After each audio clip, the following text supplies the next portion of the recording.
Cervical cancer হওয়াটা লজ্জা নয়। লেট করে এসে সার্ভাইকাল ক্যান্সার জন্য মৃত্যুবরণ করা বেশি লজ্জা। ইয়াংদের হতে পারে না, বয়স্কদেরই হয়। আজকে দাঁড়িয়ে আছে আমার 2026-এ, it is the only vaccine preventable cancer. সন্তানের জন্ম হয়ে গেলে ক্যান্সার আর হয় না, এগুলোকে মিথ। ম্যারেজের এথিক বা লিগালিটির মধ্যে আমাদের যাওয়া উচিত। যে কোনো যৌন রোগের মতোই সম্পর্ক হতে হলেই ক্যান্সার তা নয়। রেড ফ্ল্যাগ হিসেবে আইডেন্টিফাই করতে হবে এবং দেরি করা যাবে না। 100 বছর পর ব্যথা, সার্ভাইকাল ক্যান্সার হলো মানে আমার চরিত্র খারাপ হলো। ভ্যাকসিনটা এসে গিয়েছে। এবার এই ভ্যাকসিন নিয়েও প্রচুর ভ্রান্ত ধারণা আছে। আমার ছেলে কিন্তু ভ্যাকসিনেটেড। আমার মেয়ে এখন 6 বছর, ও যখন 9 হবে তখন ওরও ভ্যাকসিন করে দেবো। কোন বয়স থেকে কি কি স্ক্রিনিং কতদিন ছাড়া ছাড়া করা উচিত? ক্যান্সার শব্দটা উচ্চারণ হলে আজও একটা ভয়ের হাওয়া বয়ে যায়। আর তা যদি হয় সার্ভাইকাল ক্যান্সার, তাহলে ভয়ের সঙ্গে যোগ হয় লজ্জাও। এই ভয় লজ্জা এসব ভাঙতেই প্রয়োজন সচেতনতা। সেই জন্যই জানুয়ারি মাস cervical cancer awareness month. The world আরোগ্যর আজকের নতুন হেলথ টকে আমি তিয়াস এই নিয়ে কথা বলবো, এবং আমার সঙ্গে রয়েছেন senior consultant surgical oncologist and robotic surgeon doctor Shubhadeep Chakraborty. Welcome doctor. নমস্কার। সার্ভাইকাল ক্যান্সার নিয়ে কথা বলবো এবং জানুয়ারি মাস যেটার জন্য অ্যাওয়ারনেস করছে। সার্ভিক্স এই ব্যাপারটা শরীরের ঠিক কোন অঙ্গ, এক্স্যাক্টলি কি, আর সেখানে ক্যান্সারটা কিভাবে হয়, এটা যদি সবার প্রথমে জেনে। দেখো তিয়া, যদি আমরা দেখি যেটাকে আমরা বলি ইউটেরাস আর ভ্যাজাইনা মানে ইয়নি, এর যে মধ্যখানে কানেকশন যেটাকে বলে, যে জায়গাটাকে, সেটাকে বলা হয় বা জরায়ু মুখ, যদি মানে সিম্পল বাংলায় বলি, সেটাকে বলা হয় সার্ভিক্স। ঠিক আছে? তা এখন অনেকের সার্ভিক্স কি, আমাদের বডি কি ইম্পর্টেন্স বা কিছু অনেকের একটা মনে করবে না। সার্ভিক্স আমাদের ইউটেরাসটাকে বন্ধ করে রাখে যখন প্রেগনেন্সি থাকে, যাতে বাচ্চা মানে যখন বাচ্চা ক্যারি করছে যাতে বেরিয়ে না আসে। সেকেন্ড যেটা আমাদের হয় হচ্ছে আমাদের মাসিক যে রক্তপাত হচ্ছে, ওইটা একটা আউটফ্লোয়ের স্ট্রিম থাকে। তো এইটা হচ্ছে মেন রোড সার্ভিক্স। আচ্ছা, সেখানে ক্যান্সার যে হয়, যেটা নিয়ে ভয়, কিভাবে হয়? এবার সার্ভিক্স আর ইয়নির মধ্যে যে একটা ট্রান্সফরমেশন জোন থাকে, একটাকে বলে একটো সার্ভিক্স, এন্ডো সার্ভিক্স। সেই যে যেখানে সার্ভাইকাল যে সেলস গুলো আছে তার একটা ট্রান্সফরমেশন হয়, সেটা ক্যান্সারে কনভার্ট হয়। এর মোস্ট কমন যেটা আমাদের কজ হচ্ছে আমাদের এইচপিভি ভাইরাস। এই এইচপিভি ভাইরাস যে সংক্রমণ, সেটা যে মেয়েদের শরীরে হচ্ছে, কোনো বয়স রয়েছে? ইয়াংদের হতে পারে না, বয়স্কদেরই হয়, এরকম ধারণা কিছু রয়েছে? না, এটা একটা ভ্রান্ত ধারণা। প্রথম কথা বুঝতে হবে, এইচপিভি যে ভাইরাসের অনেকগুলো ভেরিয়েন্ট আছে, সাব টাইপ আছে। তার মধ্যে যদি ক্যান্সার কজিং হচ্ছে 4টে। এবার আমি যদি দেখি নর্মাল একটা মহিলা জীবকালে যদি দেখা যায়, প্রায় আমাদের জেনারেল পপুলেশন যদি আমরা দেখি, 80 থেকে 90% মধ্যে এটা কিন্তু ইনফেকশন, এইচপিভি ইনফেকশন থাকে।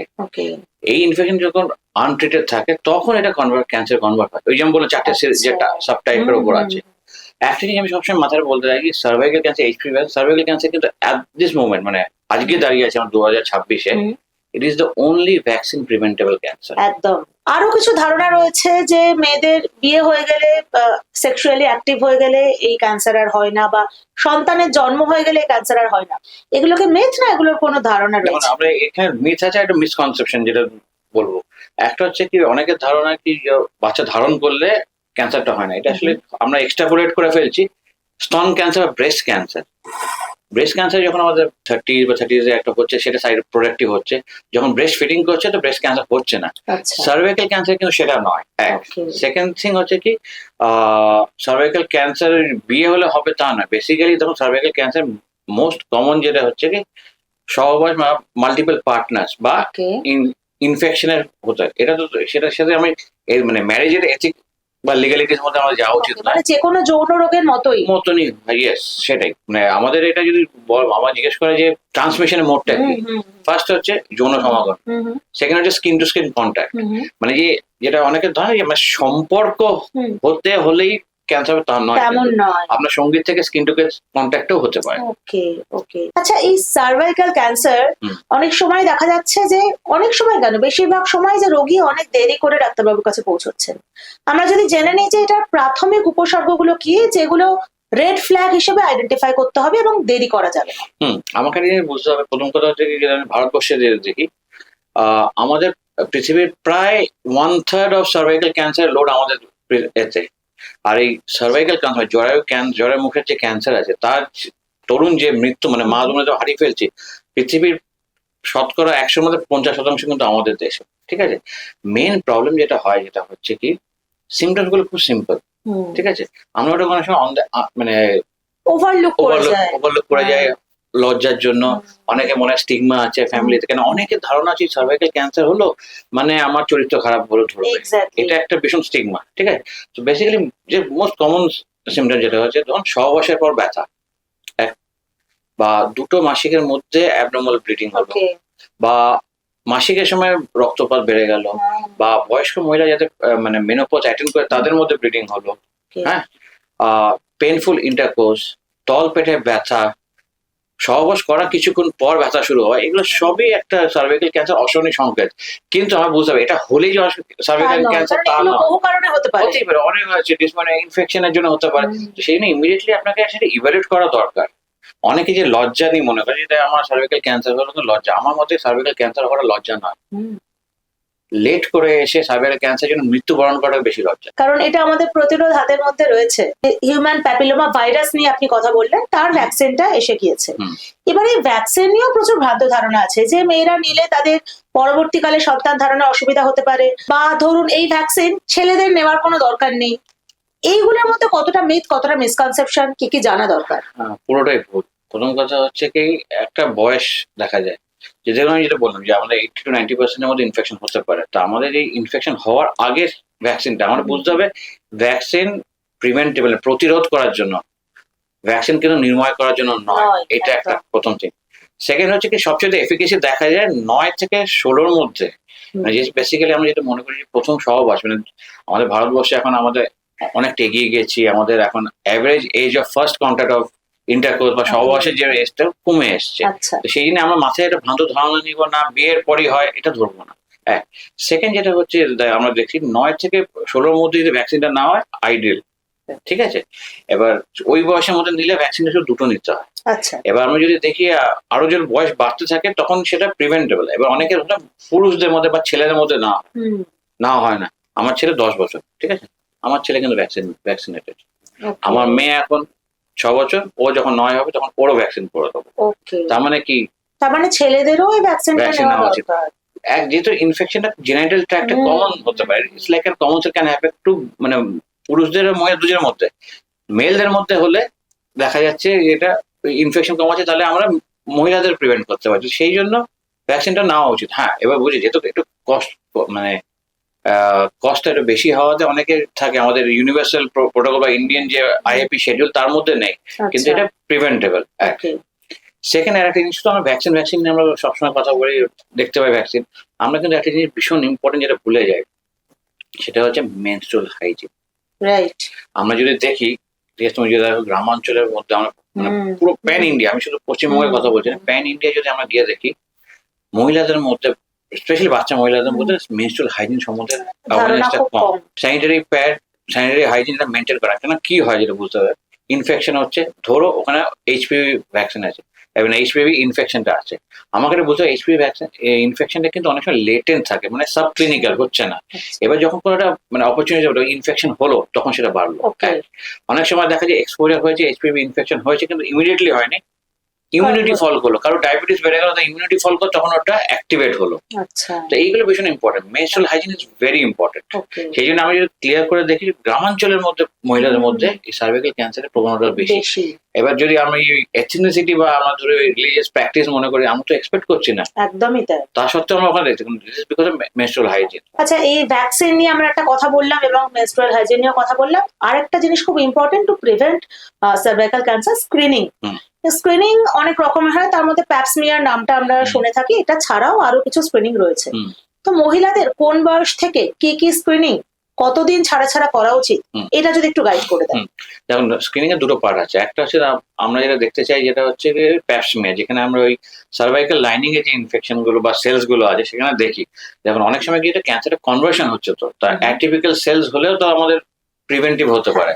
তো সেই জন্য আমরা যেটাকে একটা প্যাপসমিয়ার, যেটা একটা ওপিডি প্রসিজার, যা একটা স্ক্র্যাপিং নিয়ে আমরা স্লাইডে করে মাইক্রোস্কোপের মধ্যে চেক করি। এটা জেনারেলি 21 বছরের পর প্রত্যেক মহিলা করা উচিত, প্রত্যেক 3 বছর অন্তর। ঠিক আছে, 60 বছর অবধি, মানে এটা একটা শেডিউলে আছে। আর একটা হচ্ছে যেটা হচ্ছে রুটিন এইচপিভি ডিএনএ টেস্টিং, আচ্ছা। ওই যে আমরা যেটা করি তার মধ্যে এইচপিভি ভাইরাস আছে কিনা, সেইটা আইডিয়ালি 5 বছর অন্তর অন্তর করা উচিত। ঠিক আছে, তো এইগুলো ধরা পড়লে অবভিয়াসলি আপনার হবে। তো আমার কথা হচ্ছে কি, আমাদের ভ্যাকসিনটা যদি আমরা যদি ফাইন্যান্সিয়াল বা যদি আমরা ওই একটা সাইডে নিয়ে আমরা যদি ভ্যাকসিনটা আগে নিতে পারি, we can Exactly. Prevent cervical cancer. Okay, তাহলে অনেক উদ্বেগ কমানো যেতে পারে। হ্যাঁ, মানে গভর্নমেন্ট অফ ইন্ডিয়া যে একটা মানে এবার অ্যাগ্রেসিভ একটা অ্যাপ্রোচ নিয়ে কি ভারতবর্ষকে সার্ভাইকাল ক্যান্সার মুক্ত করবে, যদি আমরা ভ্যাকসিন নিয়ে হাইজিন মেনটেন করি, তার টার্গেট হচ্ছে 2060, আমরা কিন্তু ওকে 26-এ বসে আছি। ওকে, অনেকগুলো বছর হাঁটতে আচ্ছা, হবে। কেন কেন আমাদের ভারতবর্ষ তো বিশাল, আমাদের এত বড় গ্রামে দেশ। গঞ্জে যেতে হবে, সবাইকে বলতে হবে। আর ভ্যাকসিন আগে আরো কস্টলি ছিল, এখন তো আমাদের কোয়াড্রিভ্যালেন্ট পলিভ্যালেন্ট ভ্যাকসিন এসে গেছে, আমাদের সিরাম ইনস্টিটিউটও ভ্যাকসিন বার করে দিয়েছে যেটা ইকোনমিক্যাল। তো সেগুলো আমরা নেওয়া উচিত, সাম ফর্ম অফ ভ্যাকসিন যেটা আছে এইচপিভি আমাদের নেওয়া উচিত। Okay. আইডিয়া এই যে সামাজিক অজ্ঞতাটা, ভ্যাকসিন নেওয়া নিয়ে সামাজিক অজ্ঞতা, শরীরে কোনো অসুবিধা হচ্ছে সেটা নিয়ে ডাক্তারবাবুর কাছে যাব, এটা নিয়ে অজ্ঞতা বা ভয় বা বিভ্রান্তি, এই পুরো প্রসেসটা কি আমাদের মৃত্যু হার অনেক বাড়িয়ে দিচ্ছে? একদম একদম মানে ভীষণ কমন। হয়তো বললাম গ্রামাঞ্চলে তো অ্যাক্সেস নেই, ঠিক আছে, বা একটা অ্যাওয়ারনেস নেই। এবার অনেক জায়গায় আমরা যত আমরা মনে করি ইকুয়ালিটি এসে গেছে, কিন্তু ভারতবর্ষ কিন্তু এখন পুরুষতান্ত্রিক আছে, মহিলাদের একটু এবার ফ্যামিলির মধ্যেও যখন যদি দেখবেন, ধরুন মা মাসি বা কাকিমা যারা আছে, তারা যখন নিজেদের মানে এটা হচ্ছে নিজেদের মধ্যে করে ওখানে ছেড়ে দেয়, কিছু না হাউস না। কিন্তু আর্লিয়েস্ট একটা সাইন হচ্ছে ওই বললাম যে একটা ফাউল স্মেলিং, মানে তোমার দুর্গন্ধ যুক্ত যদি স্রাব হয়, সেটা কিন্তু একটা সার্ভিক্যাল ক্যান্সারের প্রথম সাইন হতে পারে। তো এরকম কিছু হলে ডিসকাস করে ইমিডিয়েটলি তারা একটা গাইনোকোলজিস্টের কাছে যাওয়া উচিত। এইখানটায় বাড়ির পুরুষদের বা সমাজের পুরুষদের ভূমিকাটা কিরকম হওয়া উচিত? সেটা ওপেনলি হতে হবে। দেখুন, আমি যেটা বললাম, আমি আমার ছেলেকে ভ্যাকসিন দিয়েছি, আমি নিজে এইচপিভি ভ্যাকসিন নেওয়া, ঠিক আছে, তো এটা অ্যাওয়ারনেস থাকতে হবে। I am doing it for the women of my family. এই যে রেসপন্সিবিলিটি করি যে আমি আমার ভ্যাকসিন দিচ্ছি বা আমি ওদের যে ভ্যাকসিন দিচ্ছি, আমি ওদের সার্ভাইকাল ক্যান্সার থেকে বাঁচাতে চাই, প্লাস আমিও ক্যারিয়ার না হতে চাই। এটার মধ্যে কোনো ভয় লজ্জা ভয় লজ্জা নেই, ট্যাবু কিচ্ছু কিছু নেই। নেই। অনেকের ধারণা যে ভ্যাকসিন নিলে হয়তো ইনফার্টিলিটি, তো একদমই নয়। এই কোনো misconception আছে। কোনো স্টাডি নেই যেখানে বলে ইনফার্টিলিটি হয়। আবার অনেকের ধারণা বিয়ে দিয়ে দিয়েছি তার সার্ভাইকাল ক্যান্সার হবে না, যেটা আমি আগে বললাম, সেটাও কিন্তু নয়। সার্ভাইকাল ক্যান্সার ধরুন কোনো কারণে ধরা পড়লো, তারা ভ্যাকসিনেশন বা স্ক্রিনিং এসব পার করে ক্যান্সার হয়েছে, হুম, সেটা মানে কি সব শেষ? চিকিৎসার না। কি কি পথ রয়েছে? প্রবলেম হচ্ছে ওই যেটা বললাম, আমাদের মেন হচ্ছে কি এজ অফ প্রেজেন্টেশন বা স্টেজ অফ প্রেজেন্টেশন। যখনই প্রথম সিমটমস গুলো পৌঁছচ্ছে না, তখন একটা অ্যাডভান্স স্টেজে, যেমন যে কোনো ক্যান্সারে আমরা অ্যাডভান্স স্টেজে চলে যাচ্ছি, তখন আমরা যদি দেখি ট্রিটমেন্টে অসুবিধা হয়। আমি যদি কম্পেয়ার করে দেখি বাকি আরো ক্যান্সার থেকে, সার্ভাইকাল ক্যান্সার কিন্তু অনেকটা খরচা সাপেক্ষ, মানে খরচাটা অনেক কম যেটা আচ্ছা। আর্লি স্টেজে করি আমি। হ্যাঁ, মেন প্রবলেম যেটা হয় যে প্রপার ট্রিটমেন্টটা স্টার্ট করা। যেমন কোনো ক্যান্সার প্রথম যে স্টেপটা ভুল হয়ে যায়, সেটা কারেক্ট করা যায় না। ঠিক। এবার যদি আর্লি স্টেজে হয়, তাহলে সেখানে আমরা যেটা করি র্যাডিক্যাল হিস্টেক্টমি বা যেটাকে ওয়ার্ডার হিস্টেক্টমি বলা হয়, যেখানে আমরা ইউটেরাস, ঠিক আছে, তার সাথে সার্ভিক্স, হ্যাঁ, ভ্যাজানাল কাফ, হ্যাঁ, ovaries, Fallopian tube plus draining lymph node, এগুলো রিমুভ করা দরকার। অনেক সময় আমরা দেখতে পাই যে ধরুন সবার তো আর অঙ্কোলজিক্যাল না, ট্রেনিংটা না থাকাতে যেটা হয়, একটা সিম্পল হিস্টেক্টমি করে চলো, সেখানে স্টেজটা বেড়ে যাচ্ছে আচ্ছা। করে, সেটা আইডিয়াল। এবার ওইটা করার পরও আমরা রেডিয়েশন একটা রোল থাকে, রেডিয়েশনের রোল যেটা থাকে ক্যান্সার যাতে ফিরে না আসে। তো সেই জন্য ডেফিনেটলি ট্রিটমেন্ট যদি হয় আর্লি স্টেজে, যেটা হচ্ছে সার্জারি ফলোড বাই রেডিয়েশন। আবার রেডিয়েশনের দু রকম হয়, একটা যেটা হয় হচ্ছে ব্র্যাকিওথেরাপি, যেটা লোকালাইজ দেওয়া হচ্ছে, আর নাহলে ফিল্ড রেডিয়েশন। ঠিক, কেমোথেরাপি একটু অ্যাডভান্স স্টেজে, বা ধরুন আমরা ওখানে কোনো নেগেটিভ ফিচার্স পেলাম, আমাদের ফাইনাল স্টেজ কেমোথেরাপি অ্যাড হয়। এবার অ্যাডভান্স স্টেজ হবে অনেক সময় যেটা আমাদের হয়, ধারণা যে প্রথম স্টেজে সার্জারি, পরে অ্যাডভান্স স্টেজ হয়ে গেল, সেখানে সার্জারি করছে, তারপরে আমি বেঁচে গেলাম, আচ্ছা। সেটা কিন্তু নয়, সেটা কিন্তু ভুল। আমরা কিন্তু যখন আপ স্টেজ হয়, যেমন অত মানে সার্জারি করে লাভটা হয় না, সেক্ষেত্রে আমরা কেমো রেডিয়েশন দিয়ে ওটাকে আটকানোর চেষ্টা করি। ওকে ওকে। ইনফ্যাক্ট আমি যদি বলি, তো এই বললেন, আমি আমারই এক পেশেন্ট আছেন ওয়েল টু ডু ফ্যামিলি থেকে, দ্য লেডি ইজ 32 or 33, 2 বছরের বাচ্চা আছে, মানে একটা ছেলে আছে 2 বছরের, হাজবেন্ড একটা ন্যাশনালাইজ ব্যাংকের ম্যানেজার। ওকে। উনার সিমটম হলো, উনি নিয়ে চলে এলেন, ট্রিটমেন্ট করালেন, তারপরে ট্রিটমেন্ট দিয়ে বুঝতে হবে যে শুধু সার্জারি ইজ নট দ্য না, ট্রিটমেন্ট, ফলো আপ রেডিয়েশনটা কমপ্লিশনের জন্য ছিল। তো ওনাকে আমরা সার্জারি করার পর উনি একদম ভেরি হ্যাপি, আমরা ঠিক হয়ে গেলাম, আমি রেডিয়েশনটা নিল না, ওই বাড়িতে লোকে জেনে যাবে। আচ্ছা। ইনফ্যাক্ট আমরা যখন আমাদের হসপিটালে আসি, আমাদের ক্যান্সার ডিপার্টমেন্টে উনি অ্যাডমিট করতে চাইনি, কারণ বাড়ির লোকের ওকে, লজ্জার জন্য ওনাকে জেনারেল ওয়ার্ডে ভর্তি করে অনেক আমরা ম্যানেজ করি, কিন্তু ট্রিটমেন্ট উনি ইনকমপ্লিট করেন। এখন আফটার 9 মান্থ হঠাৎ এসিএল ফলো হবে, টেস্ট করা গেল, দ্য ক্যান্সার কাম ব্যাক। যেটা অ্যাকচুয়ালি স্টেজ 1 ডিজিজ, যেটা ট্রিটমেন্টটা করলে কমপ্লিট হয়ে যেত, সেটা না করাতেও ফিরে চলে যেত। মানে ওই তো বললাম, মানে এটা হচ্ছে একটা স্টিগমা, মানে এডুকেশন লেভেল অ্যান্ড স্টিগমা, এটা ভীষণ আমাদের, we have to stigmatize cervical cancer. একদম। আর এই যে যখন চিকিৎসার প্রথম ধাপে আপনি বললেন সার্জারি খুব একটা ভালো রোল প্লে করতে পারে যদি প্রথম ধাপে ধরা পড়ে, কিন্তু সার্জারি শুনলেই ছুরি কাঁচি এবং ওই শরীরের বিশেষ অঙ্গ প্রত্যঙ্গে ছুরি কাঁচি চলবে, এইটা একটা বিরাট ভয়ের জায়গা এবং আপত্তির জায়গা। আমি এটা নিজেও শুনেছি যে সার্জারিটা করবেন না, তা বাদ দিয়ে যা হয় করুন, এই ভয়টা কিভাবে ভাঙবে? এটা একটা generalize, not only for cervical cancer, আমি যদি বা জরায়ু ক্যান্সার, জরায়ুমুখী ক্যান্সার, যদি যে কোনো ক্যান্সার ট্রিটমেন্টের অনেকের ভ্রান্ত ধারণা থাকে সার্জারি করলে এটা ছড়িয়ে যাবে, হ্যাঁ বেড়ে যাবে। বুঝতে পারবো, আমার তো যে কোনো অ্যাকর্ডিং টু স্টেজ, হ্যাঁ স্টেজটা প্রপারলি করতে হবে। ওইখানে যদি আমরা প্রপার ইভ্যালুয়েট না করে সার্জারি করি, তাহলে হ্যাঁ নিশ্চয়ই হবে না। মানে সেক্ষেত্রে অবভিয়াসলি অ্যাডভান্স স্টেজে আমি সার্জারি করে অবভিয়াসলি ছড়াবে। এবার যে স্টেজে আছে, আর্লি স্টেজে আমার ডায়াগনোস করে সেখানে ট্রিটমেন্ট করে সার্জারি, ওটাই হচ্ছে বেস্ট কিওর। অনেক ক্ষেত্রে শুধু দেখা যায়, জেনারেলি আমরা কি জানি, এটা ক্যান্সার ট্রিটমেন্টের 3টে স্তম্ভ থাকে, সার্জারি, রেডিয়েশন, কেমো। অনেক সময় থাকে আর্লি স্টেজে অনেক কেমোর ভয়ে সার্জারি করাতে, ট্রিটমেন্ট করাতে যায় না। অনেক সময় দেখা সার্ভাইকাল ক্যান্সার শুধু surgery followed by either local brachytherapy, that is enough, কেমোর রোলই থাকে না। রাইট। তো সেগুলো আবার অ্যাডভান্স স্টেজে অবভিয়াসলি রোল থাকে, সেটা ডিপেন্ড করছে। কিন্তু এই তো বলে, এই যে একটা ভ্রান্ত ধারণা, মেন আমার যেটা বুঝতে হবে সার্ভাইকাল ক্যান্সারে, ওই যদি আমি দেখি, একটা হচ্ছে ভ্রান্ত ধারণা অনেকের থাকে আমাদের ক্যারেক্টার জাজ হবে একদম, মানে মহিলারা নিজেদের দোষী ভাবে, হ্যাঁ সবচেয়ে বড় কথা। ক্যান্সার ওটা কিন্তু কোনো দোষ নয়, বা অনেকে মনে করে কোনো পাপ করেছে, সেটা কোনো পাপ নয়। পাপ হচ্ছে যে সিমটমস গুলো দেখা পড়ে আপনি ট্রিটমেন্টটা না করেন। এই আজকে যারা এপিসোড দেখছেন, বহু মহিলা রয়েছেন যাদের সচেতন হওয়া প্রয়োজন, তাদের জন্য যদি আপনাকে 3টে মেসেজ দিতে বলা হয় টু প্রিভেন্ট সার্ভাইকাল ক্যান্সার, সেটা কি হবে? যারা অবশ্যই প্রাপ্তবয়স্ক, যে ভ্যাকসিন, ক্যাচ আপ ভ্যাকসিনটা করে নেওয়া উচিত। ফ্যামিলিতে যারা আছে, যাদের মেয়েরা 9 বছরের ওপর, মানে 9 থেকে 15 মধ্যে যারা আছে, তাদের মধ্যে ফুল এইচপিভি ভ্যাকসিনটা নেওয়া, এটা হচ্ছে ফার্স্ট স্টেপ। সেকেন্ড স্টেপ যদি বলি, এটা রেগুলার স্ক্রিনিং রাখা, যেটা আমাদের প্যাপস্মিয়ার আর HPV-DNA ভাইরাসের যেটা আছে। থার্ডে যদি আমি মনে করি যে একটা মেনস্ট্রুয়াল হাইজিনটা মেনটেন করা। আর থার্ডে যদি একটা কোলোরি 3A 3B, যদি 3B হচ্ছে কোনো সিমটম যেগুলো আমি আজকে ডিসকাস করলাম, কোনো একটা সিমটম যদি অ্যাটলিস্ট, দরকার নেই কি আপনি অনকোলজিস্টের কাছে যান, আপনি আপনার ফ্যামিলি ফিজিশিয়ান বা আপনার ফ্যামিলি গাইনোকোলজিস্টের কাছে গিয়ে একবার দেখান, ইভালুয়েট করান। অনেক সময় নর্মাল ইনফেকশনেও ফাউল স্মেলিং হতে পারে, বা এবং বেশিরভাগ ক্ষেত্রেই তা হয়, হয়, কিন্তু আমাদের ইভালুয়েট করে নেওয়ার দরকার। আজকের আলোচনায় একটা কথা খুব ক্লিয়ার, সার্ভাইকাল ক্যান্সার আটকানো যায়, কিন্তু ভয়, লজ্জা এবং ভয় ভেঙে ডাক্তারবাবুর কাছে যাওয়া, এই মাঝের পথটাই সবচেয়ে জরুরি। যত আগে ডাক্তারের কাছে পৌঁছানো যাবে, তত সম্ভাবনা বাড়বে ক্যান্সার নির্মূল করার, ক্যান্সারকে আটকে দেওয়ার, এবং সেটা সকলে মিলে করতে হবে। নারী, পুরুষ, সমাজ সকলকে এগিয়ে আসতে হবে। আজকের এই এপিসোড যদি ভালো লেগে থাকে তাহলে লাইক করুন, কমেন্টে মতামত জানান, কোনো প্রশ্ন থাকলে রাখতে পারেন, আমরা ডাক্তারবাবুর উত্তর আপনার কাছে পৌঁছে দেওয়ার চেষ্টা করব। ততক্ষণ দেখতে থাকুন দ্য ওয়ার্ল্ড, কারণ খবর এখন এখানেই।